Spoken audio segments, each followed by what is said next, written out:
नमस्कार बच्चों, first year की क्लास में सभी बच्चों का स्वागत है। आज अपन फर्स्ट यूनिट का फर्स्ट टॉपिक पढ़ेंगे, मध्यकालीन भारतीय इतिहास के स्रोतों का सर्वेक्षण। कोई भी इतिहास जानने के लिए उस इतिहास के पीछे किन किन स्रोतों का सर्वेक्षण किया गया है, कौन कौन सी चीज़ें, कौन कौन सी बुक्स, कौन सा सर्वेक्षण, शिलालेख, ताम्रपत्र, इन सब का कितना इतिहास में उपयोगिता है, वो अपन को इस चैप्टर में जानने को मिलेगी। मैं आपको सतलज कालीन भारतीय इतिहास के स्रोत, सतलज काल के अंदर वो कौन सी किताबें थी, वो कौन से सोर्स थे जिनके द्वारा हम इस इतिहास के बारे में जानकारी प्राप्त कर सकते हैं। सतलज कालीन भारतीय इतिहास की जानकारी के मुख्य स्रोत फ़ारसी में और कुछ अरबी भाषा में है। यह आपके ऑब्जेक्टिव क्वेश्चन भी है कि ये स्रोत हमें किस भाषा में जानने को मिलते हैं। क्षेत्रीय भाषाओं की ऐतिहासिक रचनाओं में भी पर्याप्त जानकारी मिलती है। लिखित साहित्य के अलावा शिलालेखों, सिक्कों तथा स्मारकों में भी महत्वपूर्ण जानकारी मिलती है। लिखित साहित्य में मुस्लिम इतिहासकारों की रचनाएं, यात्रा वृत्तांत तथा आत्मकथाएं मुख्य है। मुस्लिम उच्च कोटि के इतिहासकार थे, परंतु जैसा कि कई इतिहासकार कहते हैं कि उनके इतिहास में कई प्रकार की अतिशयोक्तियाँ भी थी। उन्हें भारत में इस्लाम की प्रगति तथा दरबारी मामलों में ही विशेष रुचि थी। वे वैज्ञानिक इतिहासकार नहीं थे। उनका ध्यान शासकों के कार्यों तक ही सीमित था। साधारण जनता के जीवन में उन्हें दिलचस्पी नहीं थी। कई इतिहासकार कहते हैं कि उन्होंने इस बात की विशेष चिंता नहीं की कि वे अपनी सामग्री को क्रमबद्ध और व्यवस्थित रूप से लिखें। उन्हें ये परवाह नहीं थी कि किस आवश्यक बात को लिखा जाए और क्या नहीं लिखा जाए, उसका किस रूप में और कैसे प्रयोग किया जाए। जो भी हो, फिर भी उनमें से अनेकों को अनेक सुल्तानों तथा सम्राटों के शासनकाल का प्रत्यक्ष अनुभव था और उन्होंने न केवल सुनी सुनाई बातों का बल्कि स्वयं अपनी आंखों देखी घटनाओं का वर्णन किया है। कुछ ऐसे भी थे जिन्होंने बिना किसी पक्षपात और पूर्वाग्रहों के अपने विचारों को लिपिबद्ध किया है।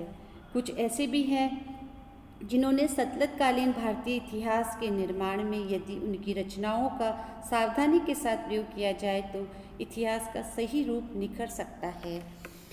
यहाँ हम कुछ इतिहासकारों की रचनाओं का अध्ययन करेंगे, जिनमें फर्स्ट है चंचनामा।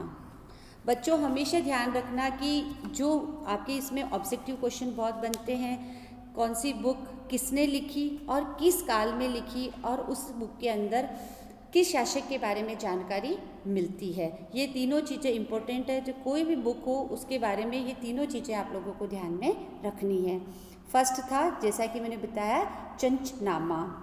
ये ग्रंथ अरबों की सिंध विजय का इतिहास है इसमें और मौलिक रूप में अरबी में लिखा गया है। फ़ारसी में इसका अनुवाद मोहम्मद अली कूफ़ी ने किया है। इसमें महमूद बिन कासिम के आक्रमण से पहले तथा बाद का सिंध का इतिहास लिखा गया है। इस ग्रंथ को तारीख हिंद ए सिंध भी कहा जाता है। दूसरा आपका आता है तारीख़ सिंध।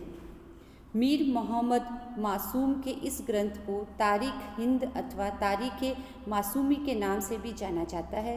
इसमें महमूद बिन कासिम के आक्रमण से लेकर अकबर के शासनकाल तक सिंध का इतिहास हमें जानने को मिलता है। ग्रंथ की रचना 1600 ईस्वी के आसपास में की गई थी। थर्ड आता है आपका तारीख़ यामीनी। इस ग्रंथ का लेखक अब्बू नक्षत्र महमूद इब्न महमूद अल उत्बी है।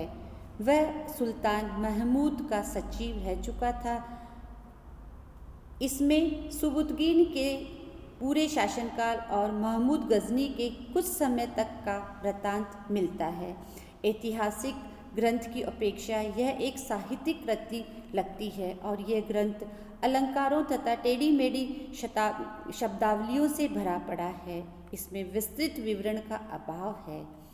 तिथियां भी बहुत कम ही दी गई है। फिर भी महमूद के प्रारंभिक जीवन तथा कार्यों के संबंध में इसमें प्रामाणिक जानकारी मिलती है। नेक्स्ट आता है आपका तारीख मसूदी। इसका लेखक अब्बुल फजल महमूद बिन हुसैन अल बहरी है। इसमें महमूद गजनवी तथा मसूद का इतिहास मिलता है। नेक्स्ट आता है तारीख उल हिंद। इस ग्रंथ का लेखक अबू रिहान महमूद बिन अहमद अल बरूनी है, जो कि अपने समय का एक प्रतिभाशाली विद्वान था। वह अरबी और फारसी का प्रखंड पंडित था तथा गणित, चिकित्सा, हेतु विद्या, दर्शन, धर्मशास्त्रों का अच्छा विद्वान था। उसने भारत में रहकर हिंदू धर्म, दर्शन तथा संस्कृत का अध्ययन किया तथा 2 संस्कृत ग्रंथों को अरबी में और कुछ अरबी ग्रंथों का फारसी में अनुवाद किया। तारीख़-उल-हिंद मौलिक रूप से अरबी में लिखा गया था, बाद में इसका फारसी में अनुवाद किया गया। इस ग्रंथ में महमूद गजनवी के समय भारत की स्थिति का बहुत ही अच्छा वर्णन किया गया है। नेक्स्ट है ताज उल मासीर। इस ग्रंथ के लेखक सरद उद्दीन हसन निज़ामी है। इस पुस्तक में 1229 ईस्वी तक का हाल मिलता है। इसमें महमूद गोरी के आक्रमण के समय भारत की स्थिति, ऐबक के कार्यों तथा इल्तुतमिश के प्रारंभिक कार्यों की जानकारी बहुत अच्छे तरीके से मिलती है। अजमेर नगर की समृद्धि तथा तत्कालीन स्थिति पर भी लेखक ने अच्छा प्रकाश डाला है। ग्रंथ की उपयोगिता इसलिए भी बढ़ जाती है क्योंकि भारत में मुस्लिम सत्ता की स्थायी स्थापना हुई थी। नेक्स्ट आता है आपका तबाके नासिरी। इसका लेखक काजी मिनहाज उल सिराज। ये आपको काफ़ी क्वेश्चन आता है एग्ज़ाम के अंदर, इसलिए ध्यान रखना। इसका लेखक था मिनहाज उल सिराज। अपने समय का एक प्रमुख विद्वान था।